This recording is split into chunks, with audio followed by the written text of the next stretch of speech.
เอ้ยบาดนี่เนาะปึ๊บ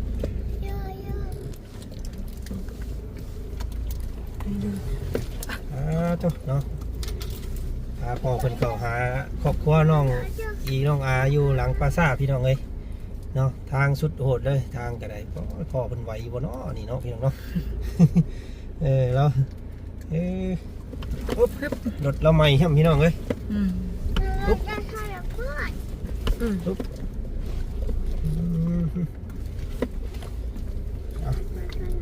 ลงลุยป่า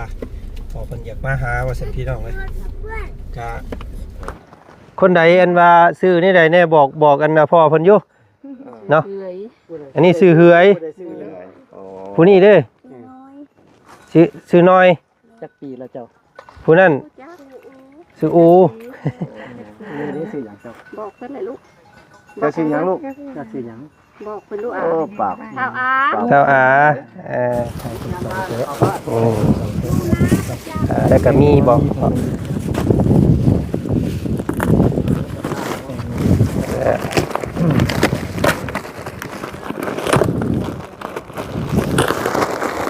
เอาใ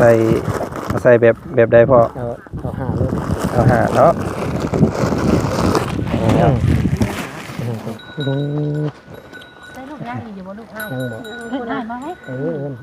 เพิ่นกำลังเอาศาสตร์มาอยู่พี่น้องเอ้ยเนาะก็มีอยู่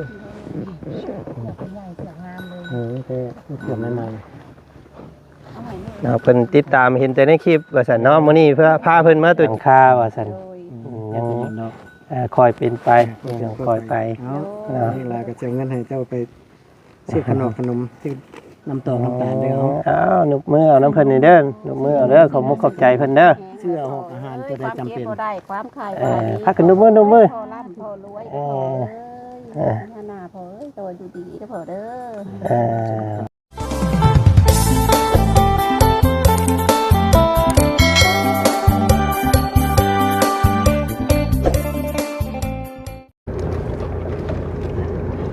พี่น้องเนาะต่อจาก EP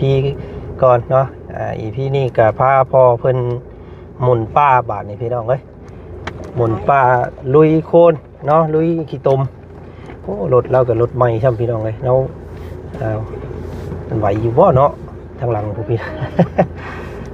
กำลังชิมุ่งหน้าเข้าไปหาน้องอีน้องอา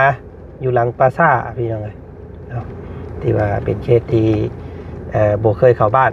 น้องเพิ่นอยู่ให้อยู่หน้าประจำรุ่นเบิ่งและมื้อนี้ก็จะคิดพบอยู่พ่อลาบอพี่น้องเลยเนาะพาพ่อเพิ่นมาตะลุยลิ้มมื้อนี้โอ้ย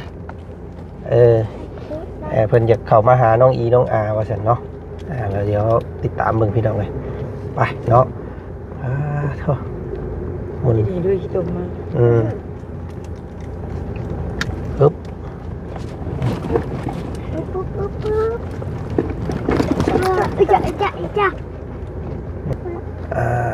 หลังจากผ่านพาขี้ตมขี้พงกับพี่แลบพี่น้องเฮ้ย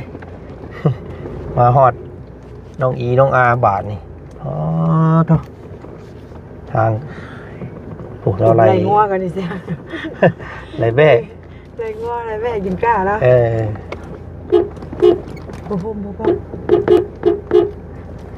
ยังบ่มีงบเฮ็ดหลังคานี่กับพี่น้องเอ้ยเนาะเบิดเบาลีเพิ่นกับเบิดงบ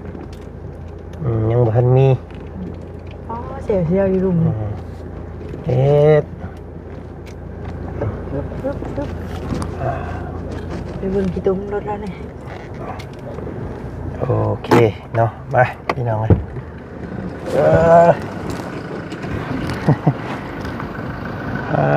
โธ่เป็นยังไงมาฮอดจอดถึงโอ้ยเนาะเป็นนี่ได้พ่อไหวอยู่บ่ทางเข้ามาสบายเนาะพาเพิ่นด้วยขี้ตมพี่น้องเอ้ยเนาะรถใหม่ครับโอ้ย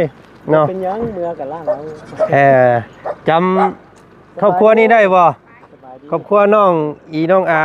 ชื่อได้อยู่นี่แหละเพิ่นอยู่บ่มื้อนี้เนาะน้องๆเพิ่นเนาะอยู่เนาะเด้อผู้แหละเพื่อนเพิ่นยังบ่มีงบเฮ็ดหลังคาพี่น้องเอ้ย เบิดงบก่อนก็เลยข้างอยู่หั่นเนาะ ใส่ๆน้องๆเพิ่นมามาสบายดีอันพ่อเพิ่นแน่เพิ่นมาดินน้ำมาเบิดเด้อมาเบิดกูคนเด้อเฮ็ดบาดนี้พี่น้องเอ้ย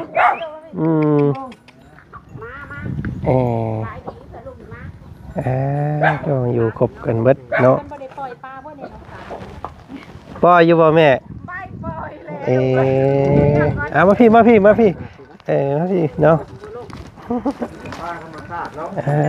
เอาไว้ลูกเข้ามา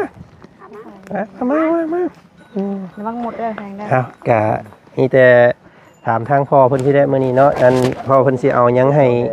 น้องๆเพิ่นแน่พี่น้องไงเนาะกะไปเบิ่งเนาะอันเข้ามาห่มพี่เด้ออันมาห่มมันฮ้อนมีร้านนี่นั่นเข้ามาห่มอันน้อง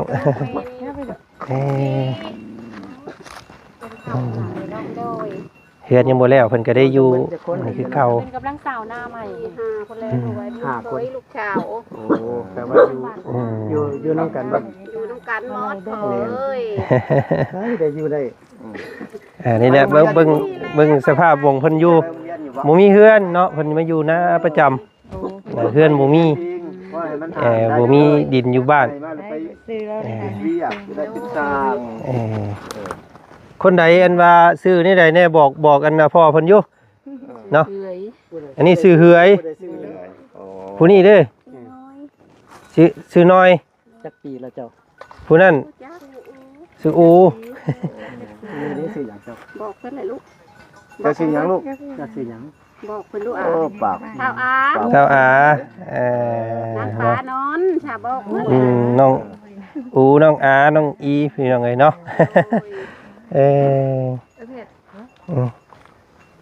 เอากะมาฮอดอันครอบครัวเพิ่นเนาะผู้แลอันห้องน้ำห้องในอยู่ไกลท่าบัดนี้เนาะเข้าได้บ่ห้องน้ำเข้าได้บ่มีอยู่บ่ในน้ำ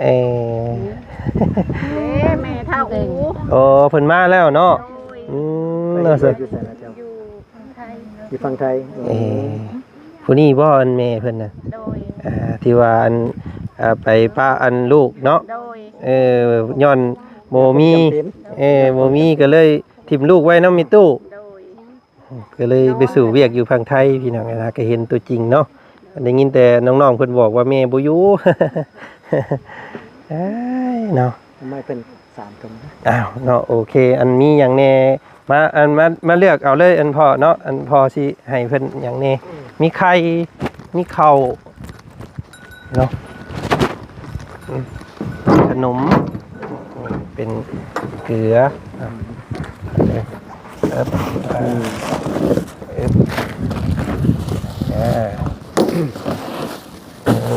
ขออนุญาตขึ้นเด้อยังบ่ทันได้เอาเข้าถุงเดียวกันบ่เป็นไร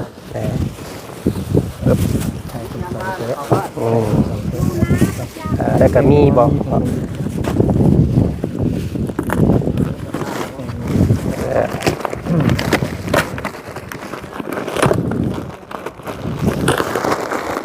เอาใส่แบบใดพ่อเอาหาเลยเอาหาเนาะ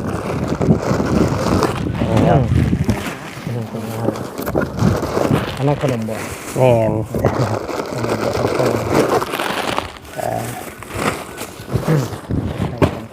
ไข่2เนาะลายเสื้อก็เจ้าได้เล็กน้อยเสื้องามไม่แข็งใหม่ๆด้วยเอาตัวนี้ไว้เนาะถึงจะว่าจับต่อเดี๋ยวจังขอถ่ายรูปน้ำเพิ่นเนาะว่าได้เนาะเกลือคนละถุงเนาะในตอนนั้นน้ำของปลาอย่าให้เพิ่นเป็นแพ็คเนาะมันเพิ่นอยู่น้ำกันอยู่สามีครัวยังไงตัวนี้แล้วก็อีกอย่างอีกเพราะเป็นนัวเนาะเนี่ยเป็นอยู่น้ำกันอยู่ใส่ถุงเดียวก็ได้ ก็มีหยังอีกแน่บัดนี้ เพิ่นยอมมา ครบแล้วเนาะ ยอมมาลูกเราขอยังไง พาขึ้นมาตะลุย มาตื่นจับอ่ะ ลูกที่จะมากินสม โอ้เดย มันก็วนอยู่หลังบ้านมีเข่ามีปองปลามีไข่มาฝากแล้วก็มีอย่างไรเด้อ ยังมีอยู่ว่ามาให้ส่งก็ได้เอ้ยให้มาไม่ส่ง เรามีแต่ตัวเดียวก็พอเลยนะ กล้วยเย็น ขออนุญาตมาเก็บภาพอยู่พี่เด้อเอ้ ดอกนี่ได้ลูกย่างอยู่บ่ลูกให้คุณให้มาไหม นายกัน เพิ่นกำลังเอาศาสตร์มาอยู่พี่น้องเอ้ยเนาะ มาเอาเสือ อืม คนจับลงมา เสือเป็นไงก็มีอยู่ เป็นใหญ่เสืองามเลย แต่เสือไม่มา เอาไว้นี่ เนาะเพิ่นติดตามเห็นแต่ในคลิปว่าซั่นเนาะมื้อนี้เพื่อพาเพิ่นมาตัวจริง เห็นตัวเทพอันนี้ ก็ทางเข้ามาก็บ่ยากอยู่พี่น้องเอ้ยเนาะ มันยากได้ยามผลแห้งยาก มันเป็นยังไกลไปกลับไปได้ เด้อ ท่านว่าใจอยากไปโลดลุย เนาะ ลูกเดียว ผมมีหยังกั้นใจได้เนาะ เน้นท่านว่าสิไปโลดแต่ละ เขามีน้ำใจเด็ก ย้อนความคิดฮอดคิดถึงอันพ่อแม่ป้าลุงพ่อแม่ประชาชนเฮาเพิ่นเห็นอยู่ในคลิปแล้ว โดย เพิ่นเห็นแล้วโอ้ยอีต้นเพิ่นอยากมาฮอดมาถึงเพิ่นว่า อยู่อเมริกาวันนั้นก็ไปอยู่กัน40กว่าปี เด้อ ตั้งแต่1999กันไป โดย อ๋อ ก็มาบ้านมาปีกานี้มาแล้วก็มาเลยมากับมาหมั่นเพิ่นนี่มาเมียอยู่ที่บัดนี้มาอยู่ที่เลย เด้อ นี่ละอยู่แถวชนบทเฮามันคนทุกข์คนยากหลายก็แบบอยากมาช่วยเหลือ เด้อ ถึงว่าสิบ่ได้หลายก็ น้ำใจ แม่น เบายังบ่หันมาเมื่อนั้นเลยเพื่อนบ่พาให้มุ้งว่าสิรถทั้งอาชีเก่าลงสิมามุ้งเถียงนี้เพื่อนเลยโทรมานำน้องกิ๊กว่าบ่ให้พามุ้งว่ะ จักแพนละสังกะสี เพื่อนวัดหันข้างละ10เพน ทางละ10แพนหลังคาบ่ แม่นอันตัวนี้บ่ โดย โอ้เพิ่นเกิดพกเถียงน้อยอันอยู่ก่อน โดย บ่เพื่อนตัวนั้นน่ะคือสิเฮิงเนาะ โดยจักปีหน้าจักปีใดแล คอยเป็นคอยไปและพี่น้องไอ้เนาะเฮ็ดนี่ เพิ่ ได้ นมาช่วยอันน่ะ อืม แต่เพิ่นมาช่วยปุ๊บ เด้อ ท้าให้ โดย ทางเบาดีก็ แม่น ก็บ่ค่อยได้เข้ามาช่วงนี้เพิ่นอยู่เซโปน โดย เนาะเพิ่นอันบ่ได้มานำรอบนี้ โดย ได้อันว่าหลายอย่างอยู่เนาะได้ทั้งข้าวอัน3ถุงแล้วก็เป็นปลากระป๋องพี่น้อง เป็นอยู่บ่ลูกเป็นเพื่อนและไทย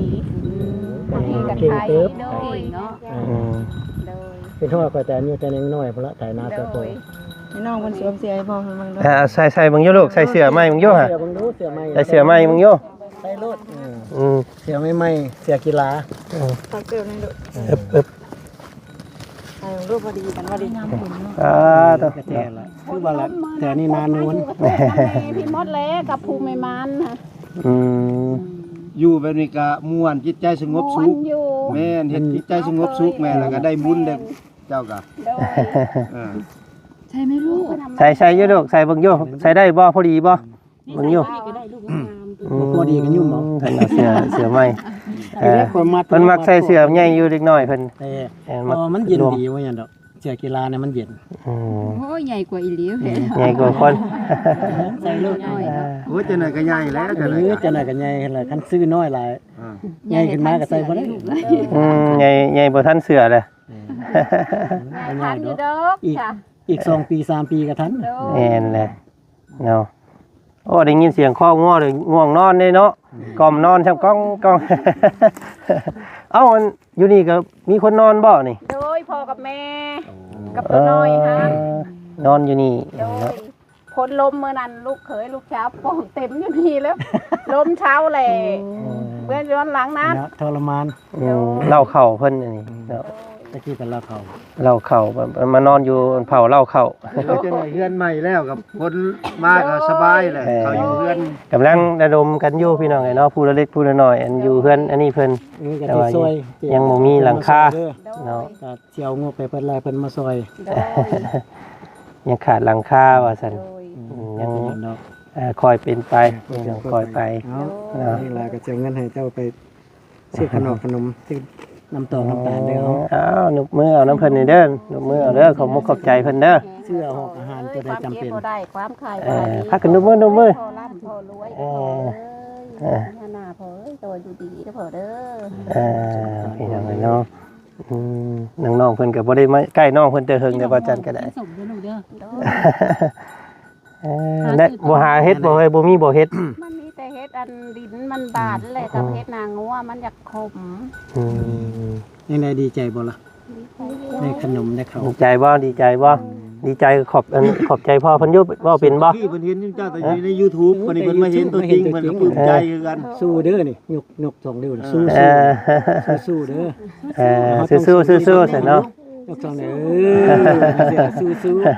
เฮาเป็นคนเราต้องสู้บ่ท้อเด้ใหญ่มาแล้วไปเรียนหนังสือให้อ่านได้นำเด้อลูกเด้อเพิ่นว่าผู้นี้นั่นเคยไปโรงเรียนอยู่ไปแล้วหมู่ตีเพิ่นว่าลังแกเรียนไกลเนาะแม่น บ่ได้ไกลก็บ่ได้ไกล ลัดห้วยลัดห้องไปพุ่นแล้วอยู่ในบ้านวิทย์ห้วยแล้วก็แม่นขอเห็นต้องย่างเมื่อแต่ละมื้อเรียนพอให้มันอ่านได้ก็บอกเขาบ่ต้องตีมาเรียนหนังสือไปก็อยากครูฮอดลี่แม่ผู้ไปนำนี่ผู้ได้ยังให้มาให้แล้วหมู่ตีผู้ลายตีก็ซ้ำนี่นี่นะผู้ใหญ่เนาะมีผู้ใหญ่ค่อยกระถือได้แต่น้อยมากระทอกกระทุนหมู่ยิงใส่ให้จะอื่นมาแม่ว่ายาลูกเอ้ยบ่ยาย่านหมู่ตีหยิกลงน้ำหนองหงเฮียนเนาะอยู่เฮียนมีน้องอีกมีน้องน่ะผู้ใหญ่ลงก็เจ็บท่วมหัวรถยกขึ้นก็ได้บ่ให้เพิ่นไปบัดนี้ก็เป็นคนกึ่งหนังสือแล้วเฮ้ยเนาะบ่เรียนหนังสือก็อ่านบ่เป็นแล้วนี่บ่ได้วุ่นวายได้เรียนบ่ลูกคนนี้บ่ได้เรียนคนนี้คือว่าอะไรเฮ็ดไหนนาบัดใหญ่มาเลยเรียนหนังสือให้อ่านพอตาอ่านออกก็ได้แล้วไปเป็นช่างอยู่ในเมืองเจ้าเป็นช่างเลยเจ้าก็มาเฮ็ดเรือนงามๆแม่เจ้าก็สบายบัดนี้นี่บ่เป็นช่างจอดเล็กช่างหยังช่างไม้ช่างช่างเสื่อมช่างมาหาเพื่อนได้เฮ็ดน้ำโดยเพื่อนสู่อยู่น้องๆเพิ่นคอยเฮ็ดไปนำเพิ่นจังได๋ก็ได้ความรู้เรียนเอาตัวจริงก็ได้มันมัดเล็กมัดหลาเป็นดีแล้วเพราะว่าเฮาต้องประสบการณ์ก็ถ้ามันบ่เฮ็ดมันก็บ่เป็นเด้ต้องเรียนค่อยคือกันนะเป็นกว่าได้ลูกพ่อช่างเดี๋ยวพอเก็บภาพเอาทางตู้พอเพิ่นก่อนเนาะอย่าเดิน1 2เป็นได้ว่าพ่อช่างแล้วก็เป็นการสร้างอาชีพให้ตัวเองโดยผู้นี้แนมคักนี่ครับบ่เว้าหยังเนาะโอ้ตั้งสมาธิเด้ตั้งสมาธิผู้นี้ก็ตั้งสมาธิน่าคือกันน่าคือกันคนที่บ่ปากอันอยู่ใกล้ปราสาทได้พอเอ้ยอันนี้ดิเห็นบ่เนาะใกล้ปราสาทอยู่ดังปราสาทเนาะปราสาทหมู่บ้านเพิ่นก็ได้อยู่ใกล้มีพี่น้องโดยความดีไว้พ่อลูกนี่บ่มันน่าสิค้ำเฮาดอกเด้อหมู่อยากรังแกก็อย่าเฮาเฮ็ดความดีไว้มีมือนึงมันมีมือนึงเขาเจ้าที่เบิ่งหน้าเฮานี่พ่อสิเว้าดูเลี้ยงงัวให้มันแผ่หลายๆเป็นร้อยก็ไปขายเจ้าก็ได้เงินคือกันเห็นบ่มันเหมาะสมเลยเลี้ยงงัวหลายๆนี่งัวจักโตเลย6 โตบอกแม่แพ้ลูกได้ทีละโตก็12 โตงัวลูกเอ้ยตัวนึงเลี้ยงบ่เกิน20 ปีก็ว่าเป็น50แหละตะกี้ความถูกเจนคุดเอาคอยหันนาพุทธนาคุดให้นะคุดเลยดำบ่มีผู้ไทยบ่มีแนวไทยบ่มีแนวขาดแนวไทยบาทนี่แหละกวาดหัวเราเกาหัวหญ้าพอได้รถพอได้คือหมู่ทำท่าทำทนมันก็พอนแห้งลงเนาะบัดนี้โคตรดำแทนก้อนจกผัวคุดผู้ย่างออกไปมั่งอันนี้บัดนี้ก็ได้ให้หน้างามได้น้องบัดนี้ก็ได้ลูกหลานผู้ชายมาช่วยได้แห้งสบายแบบเขาใหญ่นี่โดยอีกจักหน่อยเนาะอดอีกจักหน่อยเนาะเพิ่นใหญ่เพิ่นซอยเวียกได้ส่งแห้งมาให้เนาะโดยกำลังใจเด้อเมื่อทุกคนเป็นกำลังเอามาเยี่ยมมื้อนี้พี่น้องไงนะครับมาหาตัวจริงเนาะพอเพิ่นก็เห็นแต่ในคลิปว่าซั่นเห็นตั้งแต่นั้นเพิ่นลงเฟซนะเพิ่นอยู่ต่างประเทศพุ่นเด้เพิ่นละควรโลกแล้วเขาบ่ได้อยู่เด้คู่ฝากโลกมันแต่เพิ่นมาพี่24ชั่วโมงเป็นมื้อเลยเนาะมื้อนึงเต็มข้ามแม่น้ำมหาสมุทรมา3บวนพุ่นแล้วแต่ว่าควรโลกมื้อนี้ก็มาควรโลกไปนี่ไกล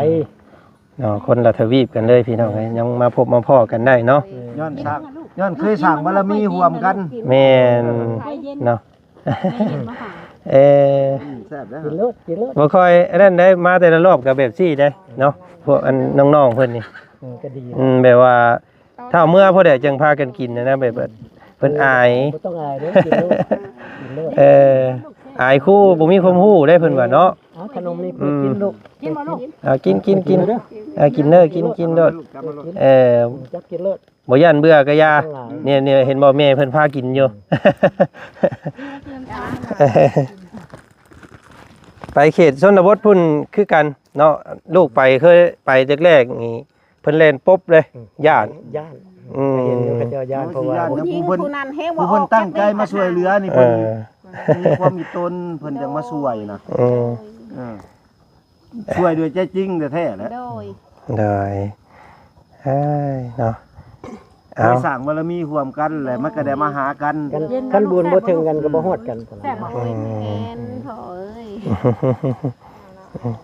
เอาโอเคสวัสดีน้องเนาะกะเพิ่นแล้วอันได้ยินทางแม่เพิ่นบอกเมื่อกี้นี่ว่าสิแวะอันไปหาพี่น้องอยู่เมืองอาสะพรอยู่พุ่นเลยเนาะ ไปในเมือง อืม บ้าน มีบ่นไปต่อยบ่ พอดีทางไปพอดีเลย พอดี เนาะ บ้านท่าดอกแก้ว วันท่าดอก นัก แก้ว จาน โอ้นากุจาน บ้านพ่อบ้านแม่เพิ่นแต่สมัย โอ้เดย ยังเอื้อยแม่เลยกกแม่ โอ้ เราอายุเรา10ปลายเลย อืม ปีเลยเด้ แม่นพาไปเยี่ยมกันอยู่ ป้าสาพี่น้องไงเนาะพอดีแล้วไปเบิ่งหลายบ้านหลายเมืองนํกันเนาะ เด้อโอกาสหน้าป้าใหม่เพิ่นเด้อ โดยโด มัน ย ก็สิมีมื้อหนึงดอกสิได้กลับมาอีกอยู่ อืมเนาะถ้าบุญซอดจอดเกี่ยวกันก็สิได้เห็นกันอีกอยู่ดอกเนาะเออ เอาไปป้าก่อนสวัสดีเนาะเอาขอบใจเพิ่นแน่ขอบใจเพิ่นขอบใจเด้อฉันเนาะ อยู่มันควรยืนเด้อ เอาไปพี่น้องไงเนาะ เป็นคนดูช่วยแม่เฒ่าได้ลูกเด้อเด้อเลี้ยงงัวหลาย ไปวันนี้พี่น้องเอ้ยทางพอเพิ่นเดินทางก่อนเนาะ มาพอดีให้คิดฮอดแล้วก็จากกันอันนี้โอ้หมุ่งนอนแล้วนี่พี่น้องเอ้ยนี่เนาะพากันนอนอยู่นี่คืนมาฝนหัวใส่หัวบ่แม่นง่ายได้อนี่เนาะพี่น้องเอ้ยเอาเนาะพูดแหละมีห้องน้ำแล้วก็เรือนยังบ่ทันมีหลังคาพี่น้องเอ้ยนี่เนาะยังหาก็ออกเบี้ยเนาะยังบ่ทันแล้วซั่นซะเอาพี่น้องให้แวะมาเยี่ยมมายามเบิ่งเนาะก็มอบเป็นไข่เป็นข้าวมื้อนี้ทางเครื่องอยู่ของกินเนาะหลายอย่างแล้วก็เงินจำนวนหนึงทางพ่อเพิ่นเอาให้พี่น้องเนาะก็เอาขอบพระคุณพ่อกับเพิ่นหลายๆเนาะ ไปพ่อไปตอนเฮือนน้องลีบัดนี้ที่ว่าเพิ่นเป็นตุ่มแม่นแพทย์หมอก็เอาบ่ได้แล้วมีแต่เยียวยาเพิ่นไป แล้วก็แบบอยู่เท่าที่อยู่ได้ แม่นโดย ใช้ชีวิตจนถึงบ้านปลาย เนาะให้มีความสุขนั่นแหละประมาณ10กว่า 8 9 ปีนี่ได้พอเนาะเป็นผู้หญิงเนาะไปเบิ่งตัวจริงนํกันเนาะพอดีทางไปอาจจะพรพอดี ไปเนาะขึ้นรถป้าวันนี้พี่น้องไงเนาะขอบใจเด้อขอบใจเมื่อบายเด้อบายเด้อเนาะอ้าวพี่น้องไงเนาะ ยิ้มนี่บ่ พี่น้องไงเนาะเอาเนาะอ้าวไปพี่น้องไงเนาะไปเบิ่งไปส้มกันอีกคลิปหน้าคลิปนี้ขอบพระคุณพ่อกับแม่เพิ่นหลายๆที่อุตส่าห์ล้นลุยขี้ตมลุยป่าเข้ามาพี่น้องเอ้ยเนาะก็ทางที่ยากซำใดก็บ่วันเพิ่นก็ยังบุกเข้ามาหาพี่น้องย้อนอยากเข้ามาเบิ่งเข้ามาซอยเนาะเดินทางต่อป่ะพี่น้องเจอกันใหม่อีกคลิปหน้าเด้อเนาะสบายดี